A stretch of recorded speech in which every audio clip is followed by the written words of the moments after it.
Buen día en este ciclo de viajes interesantes en los que Dios me ha permitido aprender cosas.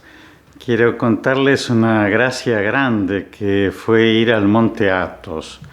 Ustedes saben que el Monte Athos es una curiosidad histórica, geográfica, algo muy particular, porque si bien nosotros diríamos que hoy es parte de Grecia, es una península que está en el mar Egeo. No sé si se acuerdan que arriba hay como una manito con sus dedos que se llama la Calcídica, y que uno de esos dedos es el Monte Athos, y que es una península que tiene 20 kilómetros de largo, pero que en la punta de esa península tiene el Monte Athos, que en griego se dice Agios Oros, ¿no es cierto?, que significa la montaña santa, y es como una simbolización de la Virgen María. Es decir, que en la puntita de esa península hay una gran montaña de 2000 metros de altura que hace que toda esa península sea muy escarpada, que haya muchos manantiales de agua, que haya una geografía muy interesante. Y las tradiciones o las leyendas enseñan que cuando la Virgen iba desde el puerto de Antioquía hasta el puerto de Éfeso con el apóstol San Juan, donde la Virgen pasó los últimos 9 años de su vida, entonces una tormenta hizo que el barco tuviera que refugiarse en esa bahía, y cuando la Virgen bajó en la península esta de la Agios Oros, le comentó a Jesús, ¿no es cierto?, que ya estaba en el cielo, qué bello es ese lugar, ¿no es cierto?, que realmente es muy bello. Y entonces que Jesús decidió regalárselo como su jardín, como un jardín exclusivo, en donde ella iba a ser la única mujer que iba a entrar. Bueno, que les cuento que así es cuando siglos después, en el Imperio Romano de Oriente, esto está relativamente cerca de la actual ciudad de Estambul, que en su momento fue la antigua ciudad de Constantinopla, la polis de Constantino. Entonces los emperadores romanos deciden que en esa península no va a entrar ninguna mujer. Así que desde hace 1000 años no entra ninguna mujer en el Monte Athos, solamente hombres. Y porque la única mujer es la Virgen, que ya les digo está simbolizada por esa gran montaña que está en la punta. Entonces, ya les digo, 1000 años en donde se han ido asentando distintos monasterios. Hoy en día hay unos 20 monasterios, todos ortodoxos, de distintos países. Por ejemplo, están los ortodoxos griegos, los ortodoxos rusos, los ortodoxos búlgaros, los ortodoxos rumanos. Y bueno, todos están en esas costas tan escarpadas. Tiene una ciudad capital que se llama Caries, y tiene un puerto, y tiene, ya les digo, 20 monasterios, después muchas ermitas. Hay unos 2000 monjes, más o menos, ya les digo, todos varones. Y en la puntita, donde está el Monte Athos propiamente, está lo que se llama Megisti Labra, que es el gran monasterio, ¿no es cierto? De entre todos esos monasterios, el principal, el que tiene una tradición más antigua, y un monasterio que pasó grandes penurias económicas en un momento, y en ese momento deciden elegirla por administradora, economisa, a la Virgen María. Entonces es como el Monte Athos es la Virgen María, en ese jardín solamente entra ella como la única mujer, 2000 monjes que están ahí para venerarla. Y en la puntita, en ese gran monasterio, Labra sería monasterio, está la misma Virgen rigiendo, ¿no es cierto?, como administradora el destino de ese lugar, que apenas la eligen a ella como administradora, empieza a prosperar económicamente y empiezan a tener también vocaciones, así que en realidad se ve que es una gran ama de casa, ¿no es cierto?, una buena madre que sabe administrar muy bien. Bueno, la cuestión es que ese monasterio es el alma de la ortodoxia, ¿no es cierto? Es el lugar, como para nosotros, por decirles, sería el Vaticano, pero algo distinto, porque el Vaticano tiene como una centralidad administrativa, ¿no es cierto? Ahí está el Papa, la Curia Romana, los organismos que gobiernan a la Iglesia Universal. Eso no pasa, ¿no es cierto?, en el Monte Athos. En el Monte Athos se reza. Es como el lugar donde se escribe, donde se reza, donde se desarrolla, ¿no es cierto?, toda esa vida litúrgica que es tan importante, ¿no es cierto?, la liturgia en la ortodoxia, y por eso es el corazón latiente, ¿no?, de la Iglesia. Ustedes saben que Holzner, que es un historiador, ¿no es cierto?, un hagiógrafo, es decir, que escribe vidas de santos, que escribe una vida sobre San Pablo y cuenta que la Iglesia tiene dos pulmones. Después esta idea la sacó Juan Pablo II, ¿no?, pero originalmente está en él. Y esos pulmones son Oriente y Occidente, que son dos fisonomías distintas. Y entonces Oriente cultiva el misterio, Occidente cultiva la razón. Nosotros seríamos Occidente, ¿no es cierto? Y entonces Oriente sin Occidente, es decir, el misterio sin la razón, cae en lo esotérico, ¿no es cierto?, es decir, en un misterio sin un cierto orden. Y Occidente sin Oriente, es decir, nosotros, la razón sin el misterio, cae en el racionalismo. Y es verdad, ¿no es cierto?, es decir, nosotros los católicos vivimos una religiosidad muy horizontal, muy poco vertical, es decir, muy explicable, muy que el sacerdote es casi lo mismo que una persona que no es consagrada. En cambio, ellos con esa idea del misterio, de lo trascendente, ¿no es cierto?, viven una religiosidad más vertical, muy interesante. Para nosotros es muy interesante sobre todo cultivar, ¿no es cierto?, ese mundo a través de los íconos, de la oración del corazón, que ya les voy a explicar en otro video, para que aprendan a hacerla, porque es muy linda. Entonces, en ese lugar es donde pasan todas esas cosas y donde se conservan íconos valiosísimos, porque imagínense que hace 1000 años está mucho más en realidad, ¿no es cierto?, pero posiblemente la estructuración tiene más de 1000 años. En ese lugar se reza, se pinta y se guardan grandes obras de arte, grandes reliquias, grandes íconos milagrosos. Bueno, ¿qué les cuento? Que eso quedó, ¿no es cierto?, en manos de Grecia, es decir, hoy es lo que sería un protectorado griego, pero ellos entienden que son el Imperio Romano de Oriente. De hecho, usan la bandera con el águila bicéfala, ¿no es cierto?, negra, sobre un fondo amarillo, que sería la bandera del Imperio Romano de Oriente. Y de hecho piden pasaporte, por decirles, ¿no?, cuando se pasa de Grecia al Monte Athos, ¿no? Y son muy estrictos en la recepción de las personas, porque no es un lugar turístico al que primero no pueden ir las mujeres, pero además los hombres no pueden ir simplemente para ver el lugar, ¿no?, sino que es un lugar religioso, hay que ir con una cantidad de permisos que no son muy fáciles de conseguir.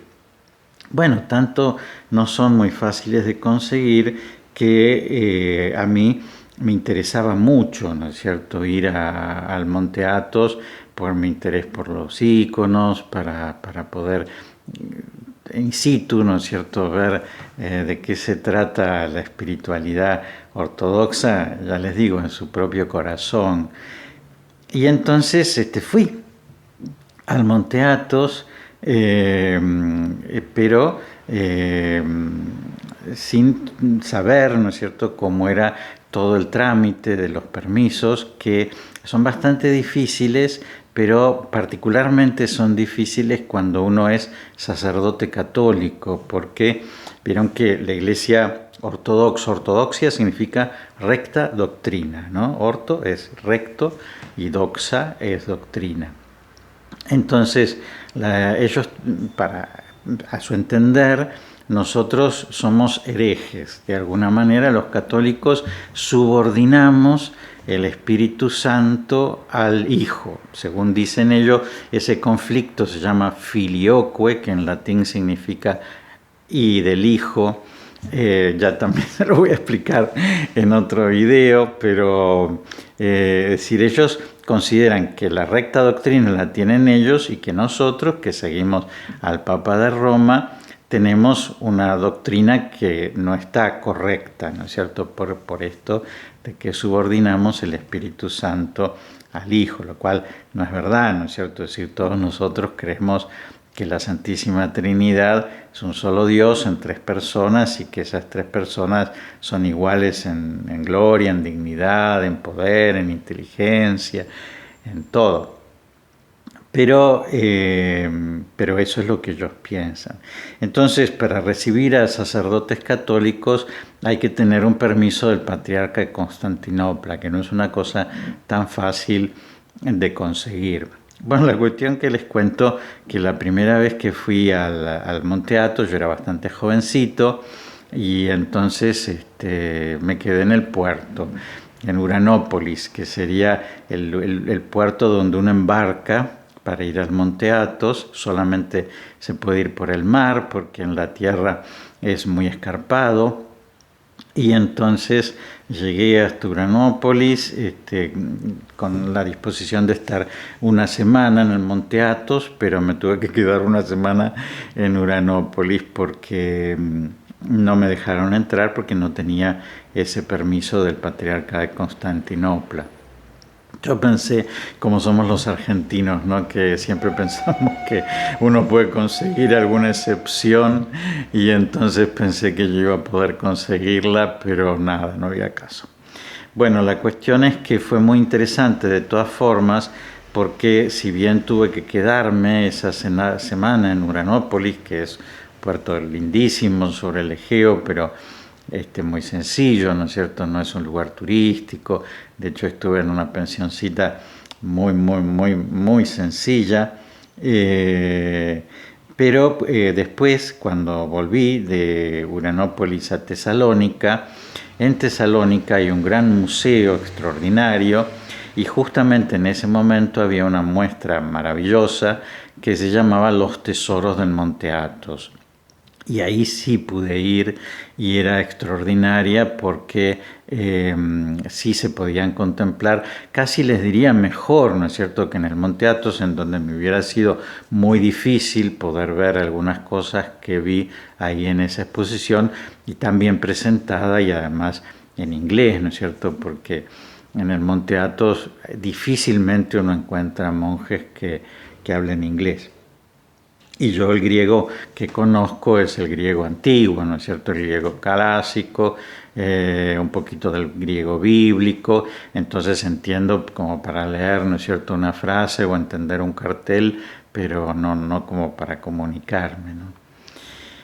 Bueno, vieron cómo es Dios de providente, porque evidentemente siempre Él ha visto los deseos que yo tenía en el corazón, y siempre me los ha realizado, ¿no? Como un buen esposo realmente. Y entonces, ¿qué pasó? Bueno, que en el taller de iconografía, el Mandilion, hicimos un ciclo de las 12 fiestas litúrgicas para una capilla que hay en la cripta de la Basílica de Luján. En la Basílica de Luján, en la cripta, hay distintas capillas que están dedicadas a distintas advocaciones, y entonces una de esas capillas está dedicada a la encarnación del Verbo, y es donde los ortodoxos pueden en Luján rezar, y por eso hay iconos en vez de imágenes occidentales. Bueno, en ese ciclo, ¿no es cierto?, de las 12 fiestas, yo pinté la Natividad, que están ahí, ¿no es cierto?, lamentablemente con un problema de humedad, ¿no es cierto?, porque es un lugar muy húmedo, incluso se inundó varias veces, y al icono le afecta, ¿no es cierto?, la humedad, y el icono necesita una cierta respiración por el modo en que está pintado, que es una madera entelada, enyesada, y después pintada con temple, que es un pigmento aglutinado con huevo y preservado con vino. Es una forma antigua de pintar, ¿no es cierto?, anterior a lo que nosotros llamamos óleo, que es una técnica más bien del Renacimiento, y del Renacimiento occidental, ¿no es cierto? Por eso no cambió la forma de pintar en Oriente. Bueno, y entonces eso se bendijo el 8 de diciembre del 2001. Y vino el cardenal Ranner, vieron que ahora es bastante famoso, ¿no es cierto? No, perdón, no estoy diciendo mal. El cardenal Kaspers, perdón, Walter Kaspers, que vieron que es famoso por todo este tema de la comunión de los casados, de los vueltos a casar. Pero en ese momento él estaba a cargo del diálogo entre los cristianos, y por eso tenía que ver con la relación de la Iglesia Católica con la Iglesia Ortodoxa.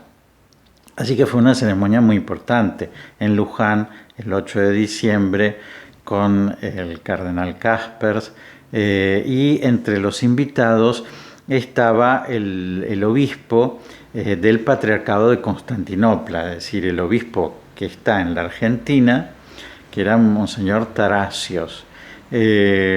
Y entonces él, en un momento, después de la bendición, vino a felicitarme por los íconos, y entonces yo le dije, bueno, mire, Monseñor, es decir, podrían ser mejores si me hubieran dejado entrar en el Monte Athos, porque en realidad la autoridad que tenía que dejarme entrar en el Monte Athos, o que conseguirme ese permiso, era él.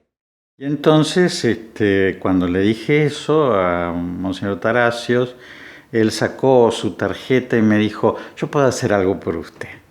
Y entonces yo dije, bueno, qué bueno, ahora tengo el permiso para ir al Monte Athos. Y bueno, hagan ustedes las cuentas, esto pasó el 8 de diciembre de 2011, a los pocos días fue esa explosión, ¿no es cierto?, que hubo al final del gobierno de la Rúa, ¿no es cierto?, en donde el dólar se fue de 1 peso a 4 pesos, ¿se acuerdan? Oh, qué lío. El corralito, todas esas cosas que nos pasaron espantosas. Y entonces, ¿qué pasó? Que bueno, dije, bueno, ahora tengo el permiso para ir al Monte Athos, pero no tengo los dólares para ir al Monte Athos. Y entonces, bueno, nada, me quedé esperando hasta que el año siguiente, en el 2002, me invitan a ir a Medjugorje, al santuario de la Virgen, donde se aparece en Bosnia-Herzegovina. Y entonces yo, después eso también se los voy a contar en algún otro video, ¿no es cierto?, de qué lindo fue ese viaje y otros que hice a ese mismo santuario, que es un lugar extraordinario. Pero yo en realidad originalmente dije que sí por la razón esta de que Medjugorje está muy cerca del Monte Athos, ¿no es cierto? Y entonces muy fácilmente si me pagaban, ¿no es cierto?, ese viaje para acompañar a un grupo de peregrinos, yo después podía seguir mi propio viaje al Monte Athos. Bueno, ¿qué les cuento? Que fue extraordinario porque la Iglesia Católica y la Iglesia Ortodoxa en un momento toman dos calendarios distintos. En realidad los ortodoxos siguen con su calendario juliano y nosotros en el Renacimiento asumimos el calendario gregoriano, que tiene como innovación lo que nosotros resolvemos con el año bisiesto, es decir, que la Tierra que gira alrededor del Sol tarda un poquito más de 365 días para girar alrededor del Sol. Y entonces ese poquito más que tarda, cada tanto se lo agrega, ¿no es cierto?, en un día más, que es el 29 de febrero. Bueno, eso no pasó en el calendario juliano, que es como se medía los años antes, y eso da como un desfasaje, ¿no?, entre nuestro calendario y el calendario ortodoxo, también da un desfasaje en el cálculo de la fecha de la Pascua. Por eso algunas veces coincide la Pascua católica y la Pascua ortodoxa, y algunas veces no coinciden, ¿no es cierto?, como este año, que fue una semana después. Bueno, en el 2003 también se daba que la Semana Santa nuestra era en una semana y en la semana siguiente era la Semana Santa ortodoxa. Entonces miren qué lujo, ¿no? Es decir, fui la Semana Santa católica a Medjugorje y la Semana Santa ortodoxa al Monte Athos, así que tenía oportunidad de ver todas esas ceremonias. Bueno, entonces ya ahí sí conseguí el permiso del Patriarcado de Constantinopla, ahí sí la Embajada Argentina en Atenas me hizo una cantidad de gauchadas extraordinarias para que pudiera ir, pudiera entrar. Ahí sí no tuve problemas de pasaporte y todo eso, porque llevaba todo lo necesario. Y entonces así llegué a Caries, ¿no es cierto?, la ciudad. Me alojé en una pequeña pensión, que era el único hotelito, por decirles, que hay en el Monte Athos, y que lo dirigía un laico que iba a trabajar al Monte Athos, pero que justamente como esa semana era la Semana Santa, él volvía para estar con su familia. Y por esa razón, cuando llego, yo era el único huésped en esa pensión. Entonces me hizo la comida, me dio el cuarto y me dejó las llaves y se fue. Y yo estuve solo, completamente. Nadie me alojó, ¿no es cierto? Porque estaban todos... no había personal, ¿no es cierto?, en ese hotelito, en esa pequeña pensión. Así que bueno, fue muy cómodo en ese sentido, porque también yo pude en mi habitación celebrar la misa, ya que no podía concelebrar con los ortodoxos. Y entonces yo en mi habitación celebraba, y por decirles, yo estaba celebrando el domingo de la Divina Misericordia y ellos estaban celebrando el domingo de Pascua, así que teníamos un desfasaje entre mis celebraciones y las celebraciones de ellos. Bueno, pude ver un lugar extraordinariamente bello, tanto con la naturaleza como, además, bueno, vieron que la Pascua en el hemisferio norte se celebra cuando explota la primavera, ¿no es cierto? Así que tenía eso de bello, ¿no es cierto? Muchas vertientes, y tuve la oportunidad de entrar en muchas iglesias con mucha dificultad, ¿no es cierto? Porque ya les digo, no somos del todo bienvenidos, ¿no es cierto?, en los monasterios. De hecho, en uno de los monasterios está prohibido el ingreso a los católicos, todos, ¿no es cierto?, mucho menos a los sacerdotes. Tuve varias discusiones teológicas, históricas, con monjes, los poquitos que hablaban inglés y que me dirigían la palabra. Uno se enojó conmigo porque no usaba sombrero, que los sacerdotes tienen que usar sombrero. Entonces fui como a un almacén de ramos generales, ¿no?, en donde se venden desde arroz hasta pigmentos para pintar los iconos. Y entonces ahí vendían el sombrero y me lo compré. Y entonces después me criticó porque me dijo que yo me disfrazaba de un monje ruso, porque yo tengo cara como de ruso, ¿no?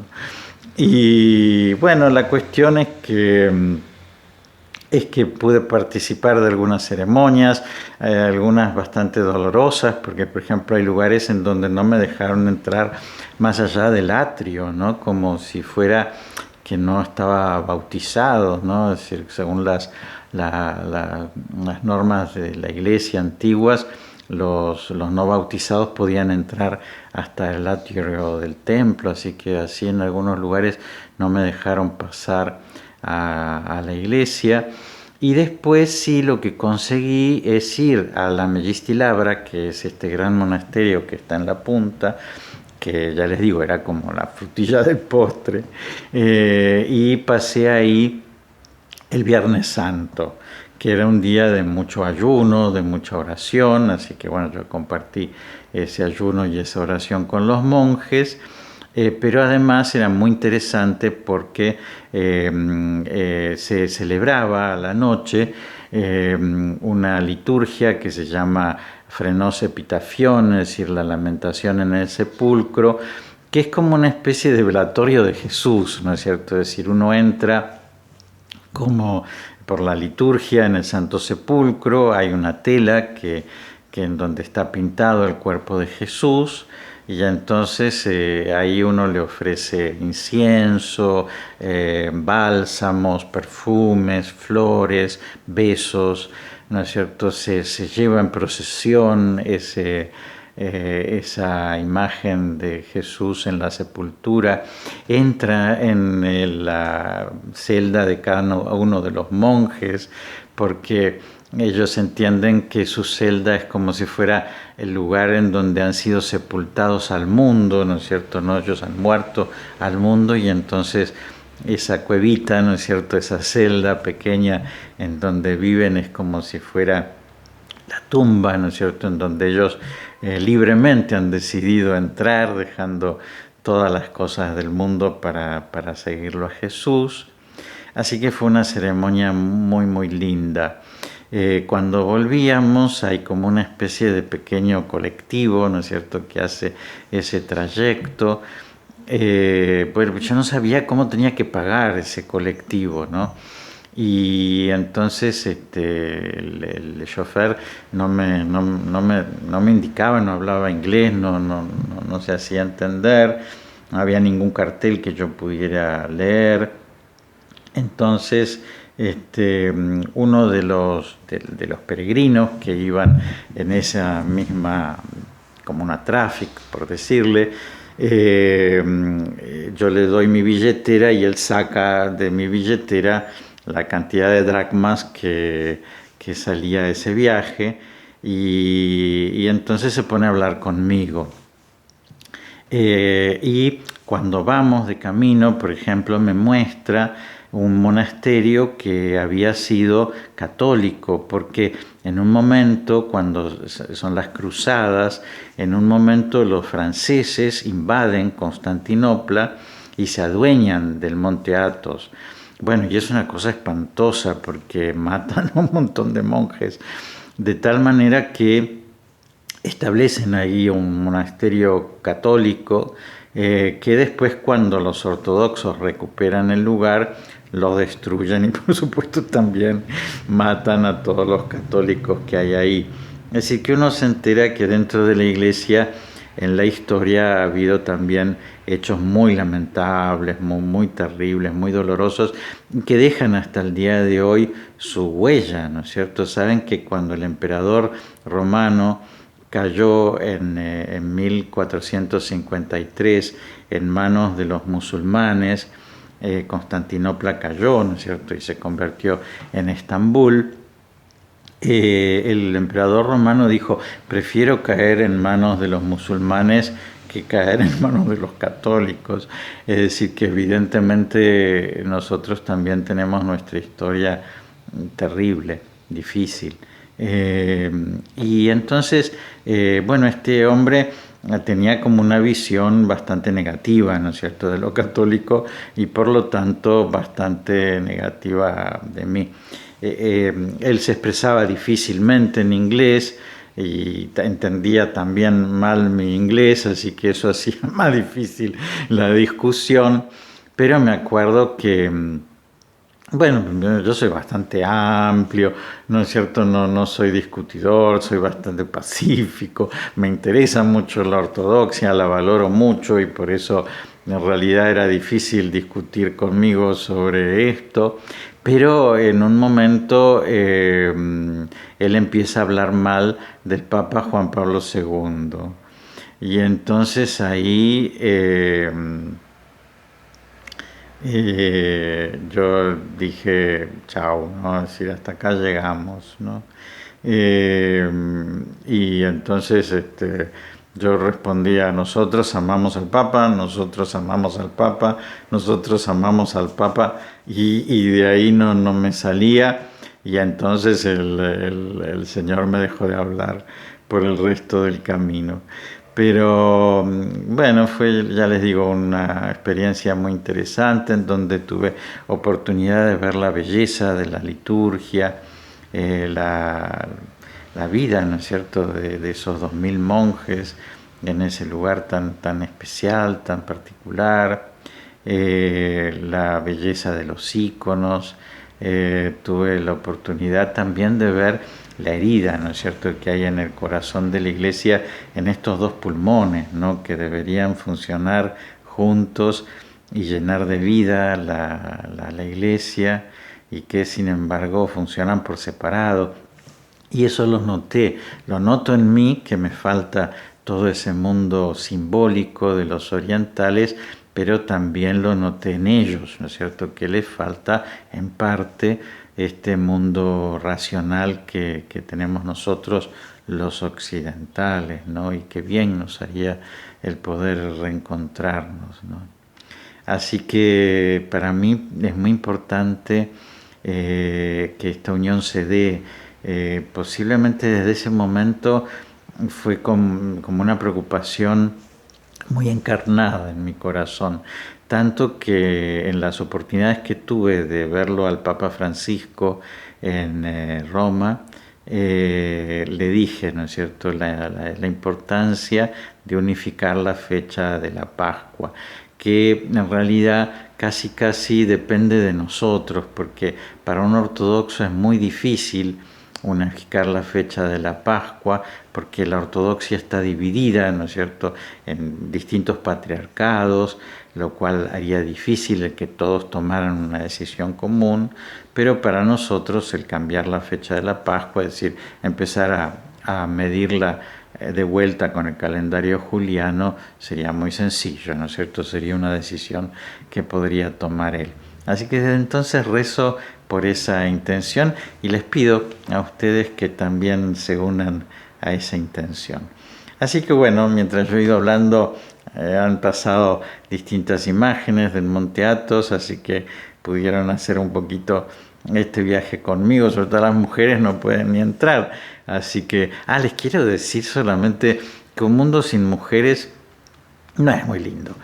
Es decir, evidentemente es un mundo lindo tanto geográficamente como históricamente, ¿no es cierto?, por todas las bellezas artísticas que hay en ese lugar, pero que se ve, ¿no es cierto?, esa falta de la mujer, ¿no?, ese toque femenino que hay, que nosotros no podemos ponerle a las cosas, los varones.